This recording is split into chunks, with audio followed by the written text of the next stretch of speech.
அனைவருக்கும் வணக்கம். அமுதம் டேரட் சேனலுக்கு உங்களை அன்புடன் வரவேற்பது ஸ்பிரிச்சுவல் சாவி. So the power of love activation கார்டில் உங்களுக்குள்ளே இருக்கிற அந்த அன்பு என்ன வெளிப்படுத்துது, இல்லை உங்களுக்கு எண்ணற்ற விஷயங்கள்லாம் நீங்கள் உணர்வீங்க அடுத்தவங்கள பார்த்து.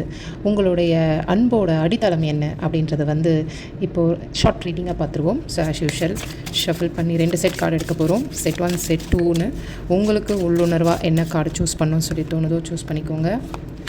Okay, set 1 set 2. So set 1 கார்டுக்கான விஷயங்கள் என்னன்னு பார்ப்போம். தெரியுதுன்னு நினைக்கிறேன். ஸோ அப்படி சொல்லிடுறேன். ட்ரான்ஸ்ஃபர்மேஷன் உங்களுக்கான ஒரு அதாவது மாயைகளெல்லாம் கடந்து ஒரு விழிப்புணர்வுக்கு மாறணும். அதுக்கு நீங்கள் உங்களுடைய அன்போட சக்தியை பயன்படுத்தணும் அப்படின்னு சொல்லியிருக்காங்க. ஸோ அதுக்கு முக்கியமாக ஒரு சில விஷயங்கள் என்ன வேணும்னா விழிப்புணர்வு அப்படின்ற விஷயங்கள் உங்களுக்கு வந்திருக்கு. ஸோ நீங்கள் உங்கள் அன்பை எப்படி ஒரு சக்தியாக பயன்படுத்தணும் அப்படின்றதையும் ரொம்ப விழிப்போடு செயல்படணும் அப்படின்ற ஒரு கார்டு வந்திருக்கு. ஸோ உண்மையிலே பயங்கரமான கார்டு தான். செட் 1 சூஸ் பண்ணவங்களுக்கு இது சரியாக பொருந்தோன்னு நினைக்கிறேன்.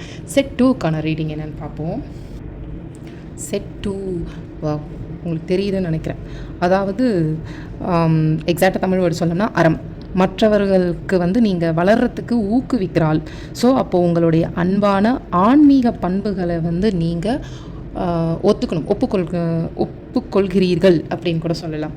ஏன்னா உங்களுக்கு ரொம்ப இந்த என்ன சொல்கிறது, நீதி நேர்மை அப்படி போகிற ஆள். ஸோ உங்களுக்குன்னு சில கோட்பாடுகள் வச்சுருப்பீங்க.